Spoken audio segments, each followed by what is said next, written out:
I'm going to give you some tips for making the best types of LinkedIn videos when you're doing advertising. And the goal of your advertising is generating leads.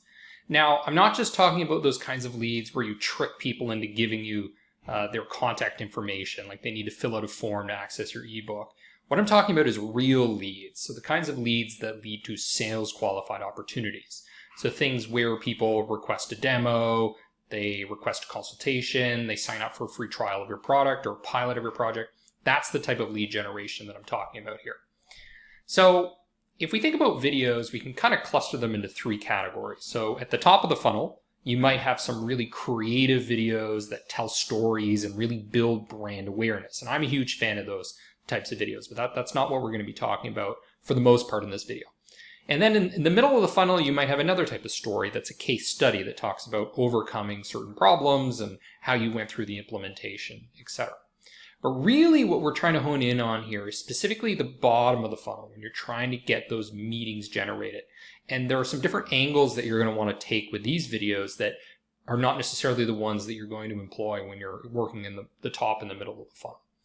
So one of the key things to consider is showing your product in the context of the viewer's daily life. So rather than just showing perhaps the interface of your product or the mechanics of your product, what it looks like, let's show it in action. You want to tell a little mini story of the product being used to solve the problem, to accomplish some sort of job to be done. So there are different creative approaches that you can take. One would be an animation. So I've had a lot of success with animated types of stories, the things where you may need to get an independent agent or agency to create. You could also in-house produce a very simple video of someone talking, like a webcam, talking head video is the terminology that we often use. Another thing to consider is just a quick demo of your product. So you probably have like a 30-minute demo that follows some sort of templated structure. Well, let's condense that into a couple of minutes and show the key outcomes that people achieve with your product, or that most prospects would want to achieve with your product. Another key thing you need to consider is that almost 80% of people are going to watch your video probably with sound off. So that means that having captions is pretty much mandatory, and designing your creative around silence is important. So the little tool that I use to make this really easy is Subtitle. So I go into Subtitle, I upload the video, the captions automatically get added, I add a little title to the top. Pretty simple to do. You could also outsource it to somebody on Upwork or your internal design team, and they can quickly add some creative to make it easy to read and not just to listen to. Now, something that a lot of business-to-business marketers miss when they're doing video ads is, especially at the bottom of the funnel, you really need to address objections. So objections are going to be something like the demo's too long. Okay, we'll highlight that the demo's only going to be 10, 15 minutes. Then there's going to be sales pressure. Well, make sure your video shows how personable you are, that there won't be any follow-up emails, or whatever angle you want to take on addressing that. Another concern might be it's just going to be some templated thing. Well, what you could have is a video that is actually a template. It's something where it is gated, so they have to put in their email to access it, but it's just a 3-minute overview, perhaps a tour of your product, and then perhaps that can segue into a one-on-one demo. Or if you're only pushing the one-on-one demo, then mention that. This is, we're only going to talk about the things you want to talk about. We're not going to walk through all the boring details of a product. It's just going to be focused on what you want to accomplish, and there's no sales pressure, there's no obligation, and in some cases you may actually provide an incentive for them to have a meeting with you. So that might be $100 or a gift card or some sort of free offer, like 6 months free. All you need to do is watch this video and then you get 6 months free of our service, something like that.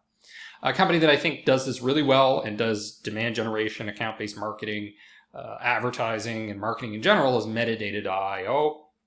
They have this excellent video where it's just the head of marketing, a talking head video. And what he does is he just addresses all your objections about why you may not request a demo. Objections at the bottom of the funnel, that is, sort of alleviating the pressure of talking to a salesperson and making it more personable. Okay, so other key things to consider is talk about problems that you solve. So not typically high-level problems like profitability and time savings, but more specific, granular problems that you solve, the jobs to be done. You mention the pain points. to build empathy with the prospect. And one of the main things you need to consider with LinkedIn videos is those first 30 to 60 seconds are absolutely critical.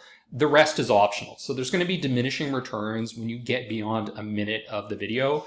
Yes, some people are going to watch it, but I wouldn't put a lot of your time and resources into investing in that 10-minute video. Avoid GIFs. Research shows from LinkedIn they don't perform very well. In your video, I'd consider telling the viewer what you want them to do next. So maybe it's clicking the button at the bottom that opens the lead capture form. Could say sign up, request demo, etc.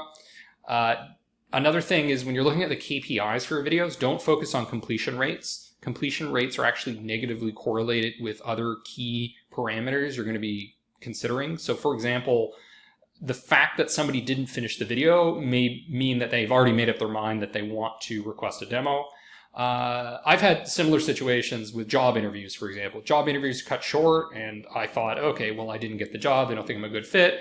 The opposite was actually the case. They had already made up their mind that I was a good fit, and that's why they didn't need to continue with the interviews. So similar with your videos, the fact that the videos are not completed is not necessarily an indication that the video is not successful.